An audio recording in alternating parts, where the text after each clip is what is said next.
Salut les gens, c'est Jésus. Et aujourd'hui, on va parler d'un sujet qui concerne une minorité d'entre nous, les joueurs de Summoner's War. C'est les raids. Les raids, c'est contenu vraiment très très fin de jeu. Quand je dis fin de jeu, je parle de une fois qu'on a notre équipe, j'ai en 10e étage, j'ai dragon 10e étage, j'ai minimum. Se lancer là-dedans avant, c'est une perte de temps. En gros, la règle de base, c'est ça sert à rien de farmer le premier et deuxième étage. Parce que si vous n'arrivez pas à faire le premier et deuxième étage, ça veut dire que vous n'avez pas les runes pour le faire, en fait.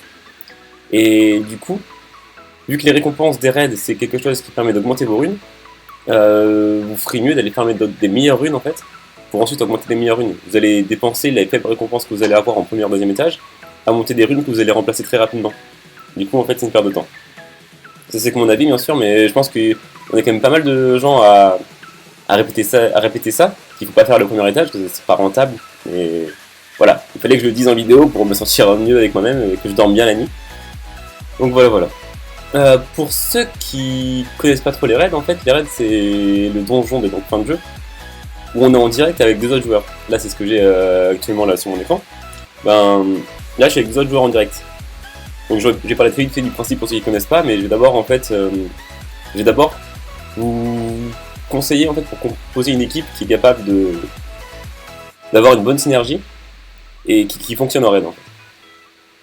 Donc en fait, dans un premier temps, on peut dire qu'il y a 4 grandes catégories en fait, de monstres à incorporer dans notre équipe. Il y a les cleansers, je vais dire après ce que c'est qu'un cleanser, il y a les soins, les tanks et les attaquants. En gros, c'est les 4 grandes catégories, en très très bon. Donc là, ce que vous avez pas vu, mais là ça va apparaître tout à l'heure à l'écran, quand on va recommencer. On commence l'écran et il y a deux sortes en fait de lignes pour nos monstres. Il y a le front et le back. Parce que avec nos 6 monstres, il n'y a que 4 cas. Bon, bref, on s'en fout. Il y a front et back, et il faut choisir en fait comment on va disposer les monstres. Ce qu'il faut savoir, c'est que la ligne de devant, elle va se faire plus attaquer plus souvent, et le principe, c'est qu'elle absorbe les dégâts en fait pour la ligne arrière. Du coup, devant, on va mettre nos tanks, et derrière, on va mettre les autres unités plus fragiles, les attaquants, les soins, les cleansers, on va mettre le reste derrière en fait. Voilà, ça c'était vraiment la base de la base. Donc maintenant, en fait, là, vous voyez sur mon écran de jeu qu'en haut, il y a des debuffs à mettre. Parce qu'on tape chacun à la tête une tête du dragon, il a 3 têtes, c'est ça le dragon là. Mais la vie du boss, elle est globale. C'est-à-dire que quand on tape, ça enlève de la vie globale, ça enlève pas que de notre tête à nous. Il n'y a jamais un moment où une tête meurt, par exemple. C'est ça que je voulais dire. Et du coup, les debuffs que l'on place sont partagés. C'est-à-dire que là, c'est même pour tout le monde. Genre, si je mets attaque break, non, défense break, ou attaque break, n'importe lequel, ce sera pour tout le monde. C'est très important de comprendre ça en fait, car pour survivre dans les raids, il faut qu'il y ait un certain nombre de debuffs qui soient posés. Là, actuellement par exemple, là ils sont tous, ceux que je trouve les plus nécessaires, ils y sont. Et ils ont un ordre d'importance. Le plus important, c'est attaque break, car le boss tape très fort, et pour survivre, à des moments il pète un câble et il vient vous buter en fait, c'est chiant. Le deuxième le plus important, c'est récupération de PV.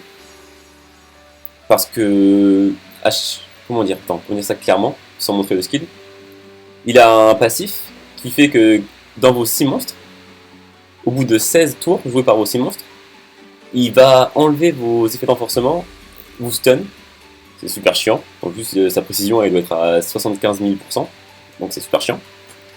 Et du coup il se soigne en absorbant vos debuffs. Et c'est chiant en fait, on peut pas qu'il se soigne. Parce qu'en plus de ça, le boss, plus on attend, plus on prend de tours, plus on attend, etc. On peut pas la jouer à la montre parce qu'il devient de plus en plus fort. Du coup, s'il se soigne, ça repousse l'échéance et on finit par pouvoir tanker les dégâts qu'il nous inflige. Du coup, c'est hyper important de poser le debuff récupération de PV. Là, c'est les deux vitaux à absolument poser tout le temps. Et après, il y en a qui facilitent le raid. Attaque slow, la vitesse d'attaque réduite. C'est hyper important parce que le boss est super rapide. Je crois que c'est vers l'ordre des 190 de vitesse à partir du 3ème ou 4ème raid, je sais plus lequel c'est. Mais je sais que c'est ce genre de valeur, c'est pas rien dire, c'est chiant pour un boss quand même qui soit aussi rapide. Du coup, attaque slow ça aide vraiment. Et après il y a attaque break, défense break, défense break, qui est très important parce que comme je vous disais, on joue contre la montre un peu avec ce boss. Et mettre défense break ça accélère la vitesse à laquelle on le tue. Et du coup, même c'est plus efficace de farmer plus vite, donc dans tous les cas on veut que ça aille plus vite. Et après, il y a la catégorie des debuffs qui aident mais qui sont pas forcément indispensables. Par exemple, Glancing Hit, qui est actuellement là chez nous, n'est pas vital. Il l'aide, il facilite vraiment au raid, à la sécurité, car des fois il va faire du Glancing Hit, mais c'est pas pour autant que ça va changer grand chose en fait. Enfin si, ça va changer, mais c'est pas... Si on l'a pas dans notre équipe, c'est pas si grave que ça. Et après dans la catégorie du luxe ultime, c'est la marque, Brand. Ça accélère encore plus la vitesse à laquelle on tue. Donc si vous avez un monstre qui le met, et que vous pouvez le mettre, c'est bien. Franchement c'est bien, ça va accélérer le processus et c'est bien. Voilà. Donc ça, j'ai parlé en fait des buffs à apporter pour le faire. Mais ce qu'on peut voir, on peut pas le voir. Hein. Où est mon équipe? J'en ai pas là. Mais il fait une attaque très souvent qui pose une multitude de debuffs sur tout le monde. C'est super chiant. Genre là, on le voit sur le mec du milieu là. Il avait plein de debuffs. Et pour survivre, il faut en fait pouvoir les enlever très souvent. Et quand je dis très souvent, c'est très souvent. Et là, c'est le rôle des cleansers. Qu'est-ce que j'appelle un cleanser hein, dans 2 secondes après ma récompense, qui est plutôt pourri, hein, on peut le dire. Un cleanser, c'est une unité qui va vous permettre d'effacer tous les debuffs en un seul sort. J'insiste bien sur le tous, parce qu'on peut penser dans ce cas à Viromos, mais Viromos, lui, il enlève que un debuff à la fois. Et en plus, c'est que si son passif n'est pas désactivé. Ce qui fait que c'est chiant en fait. On peut pas compter sur Viromos pour enlever les debuffs. Et en plus de ça, on veut que le cleanser ait un sort qui soit tous les 3 ou 4 tours max pour être valide en raid. Par exemple, une Misa qui est pas max kill, genre à 8 tours ou 7 tours, je crois, ça peut servir en tant que deuxième cleanser, mais pas en seul cleanser par exemple. Voyons voir. Allez, appuie sur play. Est-ce que son équipe est viable en fait? Pire c'est pas très grave, hein. Là c'est juste pour la vidéo, c'est pas grave si on perd. Donc voilà, ça c'est ce qu'il faut dire sur les cleansers, c'est leur utilité à enlever les trucs, à enlever les debuffs. Les debuffs, plutôt. Comment les gérer dans notre équipe? Il en faut un ou deux. C'est pour ça que je disais qu'une Nisa ou un deuxième comme ça qui est pas max kill peut être en deuxième. Mais alors, ce qu'il faut savoir, c'est que si on en met qu'un seul, moi c'est ce que je fais, je mets un seul cleanser dans mon équipe, qui est Annabelle. Il faut qu'il soit hyper rapide. Il faut que ce soit tous les 3 tours de cooldown, bien sûr, et qu'il soit hyper rapide. Sinon, on peut compenser si on n'a pas les runes nécessaires pour mettre un cleanser à plus de 215-220 vitesse, on en met 2, avec une vitesse plus abordable. Et dans l'équipe, ça marche très bien. On voit très souvent utiliser Konamiya et Delphoy, Konamiya et Lisa, c'est très bien. Donc je vais en parler après. La deuxième catégorie, c'est les soins. Il vous faut des soins pour suivre au boss. Et là, on peut distinguer en fait 2 catégories de soins. Il y a les soins intelligents, qui vont lancer les soins quand les membres de l'équipe ont les PV bas, comme Bella, comme... Qu'est-ce qu'il y a en cible qui fait un soin intelligent? Bon, on va dire comme Bella, comme ça me facilite la pensée. Et il y a les soins débiles. Les soins débiles, c'est les soins qui vont lancer la capacité de soin dès qu'elle est disponible, parce qu'il y a un buff associé à ça. Donc s'il y a attaque buff, ils vont faire le soin. Je pense à Shazun, je pense à Colin. Et ils vont le faire dès qu'il est disponible le sort. Et il faut un mélange des deux en fait pour pouvoir survivre au boss. Parce que certes les soins débiles, c'est chiant parce qu'on a l'impression qu'il gaspille un sort, mais il va quand même en moyenne maintenir votre équipe à un pourcentage de PV assez élevé. Il va maintenir votre équipe presque à 100% de PV. Et pouvoir encaisser les attaques puissantes du boss quand il n'y a pas attaque break par exemple. Et il faut des soins intelligents pour bien sûr avoir un soin disponible quand on est bas PV. On peut pas mettre que des soins débiles ou que des soins intelligents, enfin on peut, mais je pense que c'est moins optimal. Je pense qu'il faut au moins avoir un soin intelligent dans son équipe. Si je regarde à côté, il y a quoi comme soin intelligent, on va y voir. Là il y a Colin en soin débile, il y a... ça s'appelle... Ah et là lui il a 3 soins débiles. Ah ouais, 3 soins débiles. Je suis pas super fan. Après c'est vrai qu'on peut pas mettre Bella dans chaque équipe, parce que Bella... avoir plus d'une Bella par membre de... comment dire, dans l'équipe globale, ça sert un peu à rien. Là, il a quoi? Il a Ariel en soin intelligent, et il a Colin en soin débile. Et aussi, elle, Lanette, qui fait un soin tous les 5 tours. C'est pas mal ça aussi. Donc voilà, j'ai vite fait parler des soins qui sont importants à apporter dans notre équipe. Et après, l'autre catégorie très importante, c'est les tanks. il faut mais, du coup des tanks sur le front. Là, c'est pas des tanks au sens puis à PV en fait. Là, c'est vraiment les tanks au sens militaire, genre la défense en fait. Il faut mass def parce que il y a une attaque du boss qui c'est celle-là. Ils disent les dégâts augmentent selon la faiblesse de la défense de l'ennemi. C'est-à-dire qu'en fait, que moins on a de défense, plus l'attaque fait mal. Et c'est exponentiel, ça va d'un coup. Il faut vraiment des paliers de défense pour pas mourir. J'ai mis ceux pour Red 4 et 5. J'ai oublié celui de Red 3. C'est vrai que là, j'ai parlé de 4 directement, mais je vais le mettre en description ou en commentaire ce que c'est que le Red 3, la défense qu'il faut viser. Et eux, en fait, les tanks, ils sont attaqués plus souvent. Parce qu'ils ont des attaques qui ciblent que la ligne de devant. Et donc on espère en fait, on aime bien avoir sur les tanks un set ou deux, voire même de type revanche. Parce que vu qu'ils sont attaqués plus souvent, il y a plus de chances de poser le coup de revanche en fait. Et si en plus le mec, le tank, il a un debuff à poser sur le sort 1, il va le poser plus souvent. Par exemple, si vous avez un tank qui fait attaque break sur le premier sort, par exemple, je pense à la salamandre light par exemple, et bien, quand il se fait attaquer, il peut contre-attaquer directement et poser le debuff. Ça, c'est très très bien. Donc voilà, il faut juste penser à ça.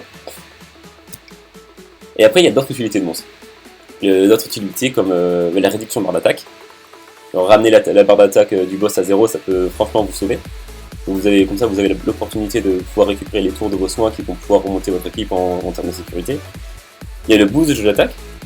Je pense plus à Bernard qu'à Verdet dans ce cas-là. Parce que Bernard, lui, il pose des debuffs au boss. Là, il peut poser le attack break, le défense break. Donc c'est plutôt bien. Et la réduction de dégâts. La réduction de dégâts, c'est Darion et Dias, le chevalier de la mort d'Arc. Parce que ça, en tant que tank, c'est très bien parce que non seulement il tank la frontline, et en plus il réduit les dégâts de tout le monde. Donc si vous n'avez pas Dias, comme moi, parce que je suis un con qui n'est pas fermé le Heroes, et ben vous pouvez utiliser Darion. Je pensais le mettre un jour, hein, mais je manque de leader skill, du coup j'ai pas mis Darion. Mais pas mal de gens utilisent Darion en frontline. Donc voilà. Et donc voilà, en pensant à toutes ces fonctionnalités, il faut bien sûr apporter des attaquants. On va pas apporter un attaquant que parce qu'il fait des dégâts. On va forcément apporter un attaquant parce qu'il a un autre rôle à jouer dans l'équipe. En fait, chaque unité qu'on essaie d'apporter dans une équipe de raid, on veut pas qu'elle ne joue qu'un seul rôle. Par exemple, un tank qui est là que pour tanker, c'est un mauvais tank.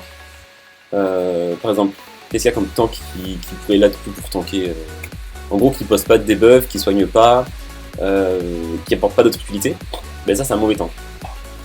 Et du coup c'est pareil pour l'attaquant en fait. Un attaquant qui fait que ça, peut attaquer, je sais pas, qu'est-ce qu'il pourrait faire ça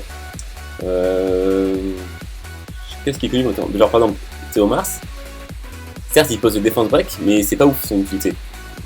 C'est pas ouf parce que souvent le defense break il est apporté par d'autres personnes. Du coup, le mieux, je l'ai mis en description là, c'est Roi. Enfin, le plus populaire en tout cas. Parce qu'elle fait réduction de jour d'attaque, elle fait vitesse d'attaque réduite, et elle fait des bons dégâts. Pas assez d'énergie, mais t'inquiète pas, je suis méga riche. La récompense d'arène me met bien, le boss des mondes me met bien, je me mets bien. Allez, s'il te plaît, relance. Cool. Et donc en fait, Wa est la préférée que quasiment tout le monde l'utilise. Là, dans les 3 joueurs, il y a moi, je l'utilise moi, Jimumbo, il l'utilise aussi. Et le troisième, qu'est-ce qu'il utilise il a quitté le groupe, ouais. Mais il l'utilisait aussi, on va dire. On va dire qu'il l'utilisait. One spot, R5. Et... Ah non, lui il l'utilise pas, parce qu'il utilise Tessarion pour le leader skill. Juste pour le leader skill. Je suis pas très fan de ça personnellement. Bon, on va mettre ça. Hein. Là. Qu'est-ce qu'il fait? Il faut que je choisisse. Vitesse, c'est pas mal. Voilà. Cool. Donc comme je disais, il faut porter des attaquants qui apportent quelque chose d'autre. Par exemple, on pense à... Je vois des gens utiliser Perna. Ils ont raison parce que Perna, il soigne quand il prend un tour, tout le monde. Et en plus de ça, il a la sécurité de se ressusciter tout seul. Donc c'est pas mal. Alors il y en a qui utilisent Roi et Perna en même temps, c'est plutôt solide. Donc bien sûr il faut avoir Perna, ce qui est plutôt inaccessible. C'est ça qui est utilisé comme attaquant assez souvent. De toute façon, de plus en plus on voit que des Rois en fait. Quasiment on voit quasiment que elle. Mais il y a Tessarion qui a porté le Dark. Non le Ifrit Feu, parce qu'il a un très bon leader skill. Mais hey, j'ai parlé des leader skills. Transition, on va parler de la dernière partie, c'est les leader skills utiles en raid. Parce que oui, vu qu'on est 3, je vous montre là, on est 3 sur l'écran, donc c'est pas nouveau. Dans chaque équipe, on apporte un monstre, on apporte un leader skill, et on les partage pour les 3. C'est-à-dire que là, si on fait buff allié, on voit que moi, mon leader skill, il est résistant à 30%, et mes monstres profitent aussi des leader skills vitesse 24% et défense 25%. Et du coup, Et du coup, il faut apporter des leader skills qui sont très utiles. Le plus important dans une équipe de raid, je pense, c'est la résistance. Parce que le boss, quand il pose tous ses debuffs, il va le faire après là, il a une précision qui est vraiment abusée. Et du coup, c'est bien d'avoir un max résistance pour pouvoir résister un peu ses debuffs. Bon, je suis sûr que quand il y a personne attaque, tout le monde va être en rouge total. Verdict. Tu peux le faire maintenant, s'il te plaît, parce que c'est chiant en fait. J'aime pas attendre. Et après, bref, on va attendre qu'il le fasse. Un autre leader skill très utile, c'est défense. Parce que comme je vous ai dit, il y a des paliers de défense à atteindre pour les tanks du devant. Et en termes de survivabilité, c'est très bien d'avoir de la défense. Et de plus, votre ligne arrière, avec un peu plus de défense, va moins mourir, etc. Donc la défense est très utile en rêve. Je sais pas quel est le ratio entre défense et PV, en termes de leader skill. C'est pour ça que j'ai rajouté PV à droite, même s'il est moins utilisé. Déjà, on préfère défense. Peut-être que c'est à faux, hein, faut que je me renseigne. Si vous n'avez pas le leader skill de défense et que vous avez PV, ça peut le faire. Hein. Et juste avoir le leader skill de défense, ça comble en fait la nécessité d'avoir des runes de ouf pour vos tanks de la frontline. Et après, en très bon, il y a vitesse. C'est plutôt rare des leader skills de vitesse globaux plutôt. Parce qu'en général, c'est les 5 étoiles qu'ils ont. Genre Djamir, Ciara. Ou alors au pire, en 4 étoiles, il y a Lanette. Il y en a qui ont 19%. Et on préfère le 24%. Et après, il y a taux critique. Je l'ai pas mis là parce que c'est quand on n'a pas d'autre chose à mettre en fait. On met ce taux critique, parce que ça aide un peu. Mais en général, vu que les gens qui ont les attaquants bien runés, ils cherchent à avoir le bon taux critique. Bah, l'excès de taux critique apporte pas trop grand chose, mais c'est toujours bien à avoir. On met speed, taux critique, résistance quand on est vraiment balèze. Et sinon, on rajoute des articles de défense. Donc voilà, là j'ai parlé des grandes catégories, des synergies à avoir dans une équipe. Il faut toujours qu'un monstre joue 2 rôles à la fois. On ne cherche pas à avoir un seul rôle. Ou alors, quand il y a un seul rôle, c'est que le mec il a un bon leader skill qui est utile. C'est qu'il a un leader skill qui est bien. Genre Tessarion. Tessarion, il a le leader skill 41% de résistance. Donc c'est pas très mal. Un genre de truc. Là j'ai parlé du coup maintenant des unités en fait qu'il faut que vous gardiez en tête pour pas les jeter ou pour envisager de les passer 6 étoiles plus tard. Must-have, c'est Konamiya. Est-ce que je suis dans la seule équipe de raid depuis 2002 où il n'y a pas de Konamiya? Exactement, il n'y a pas de Konamiya. What the fuck, man? Sérieux? La Konamiya, c'est un peu le meilleur cleanser le plus accessible en fait, en termes d'activité, c'est un 2 étoiles, qui a le sort de cleanse sur un 3 tours. Et en plus, en même temps que de faire le cleanse, il soigne un peu. Et il a un sort qui remet à 100% la jeu d'attaque de quelqu'un. Donc il remplit pas mal de rôles à la fois, et ça le rend vraiment très bien. En général, les gens le mettent à un Konamiya à environ plus 80 de vitesse et un autre cleanser. Ou pas, hein, des fois il a Konamiya à partir de 90 de vitesse. Et ça peut servir à solo cleanse le raid 3, voire 4. Qu'est-ce qu'il y a qui est très drôle? Colin. Colin, je crois que c'est vraiment un monstre le plus utilisé en raid. Le gars à droite, il baise totalement ma logique. Le gars, il utilise des trucs qui n'ont rien à voir avec ce que je dis. Ouais, rien à voir. Colin, parce qu'en fait, elle pose attaque break et récupération de PV, les deux debuffs les plus importants, tout en étant un soin. Donc c'est très bien. Et en plus de ça, elle pose le attaque break sur le premier sort. Ce qui fait que très souvent, juste après que le boss enlève ses debuffs, parce que le boss enlève ses debuffs à 25, 50, 75% de vie restante, non, de vie passée plutôt, bon, c'est pareil, et bien elle peut reposer attaque break directement après, et ça aide vachement. En très très bon, après on va passer du coup en 2 étoiles, c'est à peu près tout ce qu'il y a. Si vous cherchez un tank, non, si vous cherchez un tank pour la ligne de front, le Salamandre Light est pas mal utilisé maintenant, parce qu'il met attaque break sur le premier sort, vitesse d'attaque sur le deuxième, et son passif lui fait récupérer 100% de PV en plus. Quand on fait un soin, il gagne le double du soin. Donc c'est pas mal. Mais le problème, c'est que vu que c'est un 2 étoiles natif, et ben il a une défense base super nulle. Et ben voilà, je vous avais dit, le mec à droite, il avait une équipe bizarre là. Il avait pas les monstres que les gens utilisent en général. Et ben il est mort, voilà. Le mec est mort, tout simplement. Ah, c'est bien ce que je me disais. Il n'y avait pas de calling, il n'y avait pas de cleanser vraiment utile. En fait, tout le monde est mort en fait. Voilà. Règle numéro 1, ne soyez pas le mec qui fait n'importe quoi. Parce que quand vous mourrez, vous entraînez la chute de l'équipe. Et c'est chiant. Voilà, c'est chiant. Le gars il m'a saoulé. Ah, il m'a saoulé. Bien, je lui ai écrit genre caca. Il n'y a pas de synergie dans une équipe. Est-ce que. Oh, il y a un cleanser, mais qui est pas assez rapide. Là, je vous avais dit qu'il faut un cleanser super rapide. Ben lui, il a pas été rapide. Voilà. Vous disiez, bon, c'est bon, j'ai déjà mis pour rafraîchir les sorts. Ben non, mec, ça suffit pas, mec. Ah, ils m'ont saoulé là. Est-ce que je peux finir ça à moi tout seul? Avec 3 têtes, je pense pas du tout. No, violente, please, violente, yes. Ah, on sait pas, on sait jamais. Et ce qui est très bon, c'est le Chevalier de la Mort. En tant que tank, les Chevaliers de la Mort, c'est génial. Si vous avez le Dark, vous avez gagné la vie. Et en plus, c'était un Hall of Heroes il y a longtemps et je l'ai pas farmé, donc ça.